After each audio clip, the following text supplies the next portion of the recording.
Okay, so skill builder 4 में क्या given है, it is given that there is a series 2 8 26 80 करके एक सीरीज़ है, एंड वो कहता है उस सीरीज़ का 15th नंबर निकालो करके कहता है। तो यूजुअली सीरीज़ कैसी होनी चाहिए, फर्स्ट सेकंड थर्ड फोर्थ होनी चाहिए, but the first number itself is 2 here, okay, and the second number is 8। अब अगर मैं देखती हूँ 2 से 8 कैसे बनता है, 2 के साथ कुछ ऑपरेशन किया गया होगा तो तभी 8 बना। तो 2 के साथ अगर 4 मल्टीप्लाई करते हैं तो 8 आता है, 2 4 ज़ा 8 आ गया, ठीक है।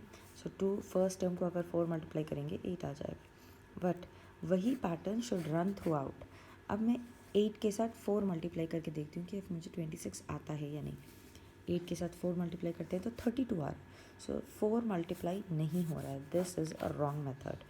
तो करेक्ट मेथड क्या है, ये कहता है कि 14th टर्म से 4 मल्टीप्लाई करो, मतलब कोई भी टर्म के बीच में 4 मल्टीप्लाई करते जाएंगे तो नेक्स्ट टर्म आएगा, बट नहीं आ रहा है, हमने तो ये देख लिया, this is not the correct option. 14th term को 3 से मल्टीप्लाई करो, मतलब यहाँ पर भी आप वही करेंगे, 3 से मल्टीप्लाई करके +2 करके देखो बोल रहा है, ठीक है, हम देखते हैं। 2 इंटू 3 दैट्स इक्वल टू 6, 6 + 2 8, हाँ ये वाला तो आ गया। अब इसको यही रूल अप्लाई करना है, 8 इंटू 3 8 3 ज़ा 24, 24 + 2, हाँ आ रहा है answer, 24 + 2 will be 26, second term भी आ गया। अब 26 से इसको करके देखते हैं, 26 इंटू 3 दैट इज़ 8, एंड 2 3 से 6 7 78 आ गया, +2 करेंगे तो 80 हो जाएगा, वो ये टर्म भी आ गया हमारे को correct. So that means this is the correct rule that I have, this is the answer that I have. ये दोनों अगर आंसर मिल गया तो दोनों ऑप्शंस नीचे के चेक करने की ज़रूरत नहीं है। 14th टर्म को, मतलब कोई भी टर्म को आप 3 से पहले मल्टीप्लाई करेंगे, फिर 2 अगर ऐड करेंगे तो आपको नेक्स्ट टर्म आ जाएगा। हमको 15th फाइंड करना है तो हम 14th टर्म से मल्टीप्लाई कर रहे हैं यहाँ पे, okay. Next the question says there are 3 friends, Gauri, Asha and Varun. Gauri के पास एक कार्ड है जिसके ऊपर नंबर एंड होता है विथ 7, कुछ नंबर है बट आखिरी का डिजिट उसका 7 है। Asha card ends with number 5, Varun with the number 4. Then they are saying that if we multiply all these numbers 7, 5 and 4, अगर हम इनको मल्टीप्लाई करते हैं तो मुझे कौन सा डिजिट पता चलेगा। देखो ये वंस की प्लेस पे है, एंड हो रहा है मतलब and, if I have a number 3 1 2 7 तो इसका एंडिंग नंबर ये है, तो ये वंस है, ये टेंस है, ये हंड्रेड्स है, राइट। तो मुझे जब मैं वंस मल्टीप्लाई कर रही हूँ सारे, तो मुझे क्या मिलेगा, वंस का ही पोजीशन मिलेगा, ओके। 7 5 35, 35 के अंदर 5 विल मल्टीप्लाई विथ 4, 5 4 20, 20 का लास्ट डिजिट मिलेगा which is a zero in the ones place, तो the answer is ones place का डिजिट मुझे आइडेंटिफाई हो जाएगा। Going to the third question, यहाँ पे गिवन है 2222 इज़ द नंबर गिवन। अब मुझे बोलता है इनमें से कौन सा आंसर करेक्ट है, इसको लिखने के लिए 2200 लिख लेंगे, चलो 22 इंटू 100 प्लस 22 10 पहले देखो ये वाला टेंस में एंड हो रहा, ये वाला भी टेंस में एंड हो रहा है, तो ये दोनों ऑप्शंस वैलिड नहीं है। क्यों नहीं वैलिड है ये दोनों ऑप्शंस, बिकॉज इसके पास वंस की डिजिट की बात नहीं हो रही है, तो वैसे ही ये दोनों रूल आउट हो जाते हैं। मुझे अब चेक करना है इन दोनों के बीच में से, ओके। तो हमने पहले वाला लिखा था, will do it again and see, 2200 plus 22 tens, so 220 हो गया। अब इसको ऐड करेंगे, कितना होता है ये, ज़ीरो ऐड करके अगर मैं दिखाऊं तो 0 + 0 0, 2 + 0 2, 2 + 2 4, देन 2, सो 2420 आया। देखो क्योंकि वंस का कोई मेंशन नहीं है यहाँ पे दोनों में, इन दोनों में आई मीन, तो वंस का एक डिजिट तो आएगा ही नहीं हम लोगों को, that's done. Going with the second one, 20 into 100 plus 222 into 1, okay, तो ये कितना हो जाएगा, 2000 बन जाएगा ये, plus 220, so 2000 plus 222 will give 2222, ख़त्म, आ गया ये आंसर हमको। So this is the answer, B is the option here, okay. That's how we are going to check it. Next वाला है फोर्थ क्वेश्चन। फोर्थ क्वेश्चन में ही सेज दैट एक बच्चा है, वो अपने एक बॉक्स है उसके पास, मनी बॉक्स, उसके अंदर से वो 30 रुपीज़ है उसके बॉक्स में, he has 30 rupees in his box, जिसमें से वो 6 रुपीज़ बाहर निकालता है. सो पहले क्या हो रहा है, ही इज़ टेकिंग 30 उसके पास है, जिसमें से -6 हो रहा है. ठीक है. And he is putting twice he has taken. Twice मतलब उसने 6 लिया था, उसका ट्वाइस कर दो. That means he is putting 12 rupees back. Putting back मतलब प्लस कर रहा है, वो 12 प्लस हो रहा है. तो ये कौन सा ऑप्शन है, 30 - 6 + 12. 30 - 6, ये -12 है, not possible.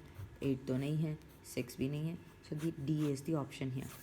Okay, next going to the fifth question. It says that Tina and Gwen करके दो लड़के, एक लड़का लड़की है ना. टीना के पास 6 पेंसिल्स है एंड ग्वेन के पास 5 पेंसिल्स है.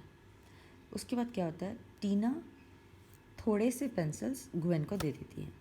पता नहीं कितने दे रही है वो, maybe she is giving all 6 और शी इज़ गिविंग 4-5 अवे और समथिंग. एक्स बोल रहा है वो. ठीक है. फिर कहता है Tina is giving these X pencils to Gwen. Then it says that Tina और ग्वेन के पास अभी कितने पेंसिल्स बचे हैं, इनमें से ये ऑप्शंस गिवन है आपको A B C D E. 5 options में से कौन से करेक्ट है. ना हियर ये अगर आता है MS फॉर्म्स के फॉर्म में, ओके, माइक्रोसॉफ्ट फॉर्म अगर आता है, अगर सर्कल है ऑप्शंस के सामने, जैसे कि A का आंसर ये है, answer A B C D, तो उसमें A B C D नहीं होता, वो जस्ट सर्कल्स दे देता है. सर्कल्स अगर दिए गए हैं तो एक ही आंसर इसके अंदर करेक्ट है. Only one answer is correct. Okay. और इस क्वेश्चन में देखो, दे हैव गिवन बॉक्सेस, मतलब there are more than one correct answer इसके अंदर. देर आर मोर, अगर बॉक्स दिया गया है तो इसके अंदर मोर देन वन करेक्ट आंसर है बोल के पता चलेगा. ओके, तो this is not the answer, this is a question, sorry. ये मुझे कबीर ने बताया था, सर्कल्स और स्क्वायर्स का डिफरेंस. ओके, तो 2 आंसर्स या 3 आंसर्स करेक्ट है इसके अंदर. Okay, so let's take this one. कितना करेक्ट है. टीना के पास 6 pencils, no, she gave away some pencils, right. She gave a few pencils away. तो क्या करेंगे हम लोग, नो, थ्रोट पे लगाओ, ठीक हो जाए. This is not the correct answer. Gwen के पास 5 नहीं, ग्वेन के पास अभी 5 से बढ़ गए क्योंकि टीना ने अपनी पेंसिल दी. ये वाला भी करेक्ट नहीं है. टीना के पास 6 - 6, यस करेक्ट है ये वाला. क्यों, क्योंकि पहले टीना के पास 6 थे, उसमें से x उसने दे दिए. सो 6 - x पेंसिल्स है. टीना के पास 6 + x, no, she is giving away, तो ये तो नहीं होगा. ग्वेन के पास कितने हो गए, या सॉरी, ग्वेन के पास कितने पेंसिल्स हो गए, पहले ग्वेन के पास 5 थे, फिर टीना ने x पेंसिल्स दी, सो +x. सो ये वाला ऑप्शन एंड ये वाला ऑप्शन दोनों करेक्ट है. So will put a tick here and we are going to click it here. So these 2 are correct options. देखो 2 आंसर्स करेक्ट आए, राइट. अब तक क्या हो रहा था, only one of the answers वो करेक्ट, और इसके सामने they had given us circles, isn't it. तो this answer would be correct, it would become डा. Okay, going to the sixth question here. Sixth question में वो कहता है कि there are 24 drawers. Okay, 24 drawers है एंड ईच एक drawer में हर ड्रॉर में, आई मीन 24 ड्रॉर्स में there are 15 coins in each. Late जा. ओके, 15 कॉइन्स इन ईच, मतलब एक ड्रॉर के अंदर 15, फिर इसके अंदर 15, फिर इसके अंदर 15, फिर इसके अंदर 15. लाइकवाइज 24 ड्रॉर्स में 15 15 15 15 कॉइन्स है.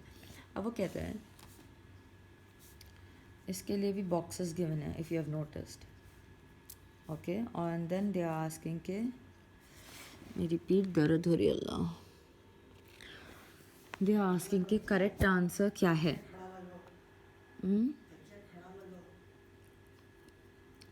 सो 23 × 14,